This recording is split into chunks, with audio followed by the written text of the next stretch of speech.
Baik, selamat pagi, siang, sore, ataupun malam, Bapak dan teman semuanya. Perkenalkan, nama saya Sangga Panumban Raja dengan NIM 2404020032. Saya akan mempresentasikan prinsip kerja komutator pada mesin DC. Baik, langsung saja. Seperti yang telah kita ketahui, komutator ini kan dikatakan sebagai cincin belah yang terbuat dari tembaga silinder. Kalau pada generator, dia itu berfungsi untuk memberikan arus atau tegangan searah ke beban, sedangkan pada motor dia memberikan torsi yang searah. Nah, bagaimana prinsip kerjanya? Prinsip kerja komutator pada mesin DC itu berkaitan langsung dengan kumparan jangkar atau armatur winding yang berputar di dalam medan magnet. Ketika arus ataupun tegangan dialirkan melalui brush ke komutator, arus tersebut akan diteruskan ke kumparan jangkar. Nah, kumparan yang dialiri arus dan berada dalam medan magnet akan mengalami gaya elektromagnet sesuai hukum gaya Lorentz, sehingga dia menghasilkan torsi yang menyebabkan rotor akan berputar, sehingga arah dan gaya yang bekerja dapat berbalik. Untuk mencegah pembalikan itu, maka adalah yang namanya komutator, di mana komutator ini akan membalikkan arah arus pada kumparan jangkar tepat pada saat diperlukan, sehingga arah gaya elektromagnet tetap sama dan rotor dapat berputar secara kontinu. Dengan prinsip ini, pada motor DC komutator menghasilkan torsi yang searah seperti yang saya jelaskan tadi, sedangkan pada DC generator dia akan memastikan arus yang keluar itu menjadi arus DC. Kenapa kita harus menyearahkan? Karena output dari kumparan jangkar itu sendiri adalah AC, sehingga kita membutuhkan penyearah yang disebut komutator agar outputnya menjadi DC. Nah, gimana penyearah pada komutator itu sendiri? Nah, bisa dilihat pada gambar ini. Dari posisi T0, ini sikat ataupun brush itu masih menyentuh satu segmen komutator.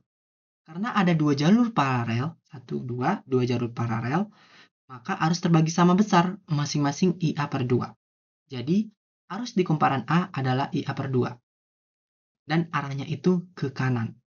Kemudian di T1 sikat atau brush itu mulai menyentuh kedua segmen sekaligus. Dia sudah mulai menyentuh dua segmen komutator sekaligus, tetapi posisinya tidak simetris. Oleh karena itu, arus terbagi tidak sama, yaitu di sekitar IA per 4 di satu sisi dan 3 IA per 4 di sisi yang lain. Nah, berdasarkan hukum Kirchhoff, arus di kumparan A menjadi IA per 4. Tapi arahnya di sini pada segmen ini dia arahnya masih ke kanan. Jadi di sini arus mulai mengecil sebelum terjadi pembalikan, sebelum dibalik. Arusnya udah mulai terlihat, arusnya mengecil. Kemudian di saat T2, di T2 ini sikat atau brushnya ini tepat di tengah dua segmen. Dia tepat berada di tengah antara dua segmen, sehingga arus dari dua sisi saling meniadakan. Karena itu, kumparan menjadi 0. Kumparan di sini menjadi 0. Ini disebut apa? Ini disebut sebagai titik netral. Di titik netral inilah pembalikan arah arus terjadi. Kemudian di T3 ini kondisinya hampir mirip ya dengan di T1. Di T3 mirip dengan di T1, di mana posisinya itu sudah lewat ke segmen berikutnya, di mana kan sudah ke segmen berikutnya dia ini arus itu mulai mengarah ke arah yang berlawanan, sehingga arusnya itu mulai mengarah ke arah yang berlawanan, yaitu ke kiri, dengan besarnya itu sekitar IA per 4. Dengan besarnya itu sekitar IA per 4 nih. Artinya di sini arus sudah berhasil dibalik. Kemudian di T4, ini penutup siklus. Di T4 ini sikat atau brushnya ini sudah sepenuhnya pindah ke segmen berikutnya. Sudah berpindah, arus kembali besar, yaitu sekitar IA per 2.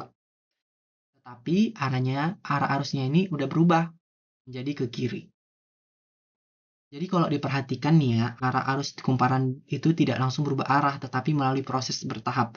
Mulai dia dari maksimum, mengecil, baru ke 0, baru meningkat lagi, dengan arah yang berlawanan tentunya ya. Inilah fungsi utama dari komutator, yaitu dia membalik arah arus secara halus. Karena arus dalam kumparan ini karena komutator ini sehingga arah arusnya itu bisa dibalik ke arah yang berlawanan, sehingga bisa dilihat dari sini. Pada gambar ini terlihat ya kan, dia kumparan jangkar yang dalam medan magnet dengan adanya arus yang berbalik arah dalam kumparan jangkar yang berputar dalam medan magnet dihasilkan tegangan induksi GGL dengan gelombang yang terlihat seperti berikut ini. Nah, ya. Pada gambar ini kan terlihat bahwa saat kumparan berputar dalam medan magnet, sebenarnya tegangan yang dihasilkan itu sinusoidal atau bolak-balik. Sebenarnya itu dia sinusoidal atau bolak-balik. Yang ada garis putus-putus ini. Namun dengan adanya komutator penyearah tadi, setiap setengah putaran yang harusnya sinusoidal ini, dia yang harusnya negatif menjadi positif. Nah, oleh karena itu tegangan menjadi searah walaupun dia ini masih DC yang belum rata ya, atau dia disebut sebagai karena dia masih turun atau disebut sebagai DC pulse atau DC berdenyut. Oleh karena itu komutator di mana komutator dia membalik arah sehingga arah arusnya akan DC walaupun masih pulse DC atau DC berdenyut. Baik, mungkin seperti itu penjelasan prinsip kerja komutator pada mesin DC dari saya. Saya mohon maaf apabila ada kesalahan kata ataupun kekurangan dalam penjelasan saya. Akhir kata saya mengucapkan terima kasih dan selamat pagi, siang, sore, ataupun malam Bapak dan teman semuanya.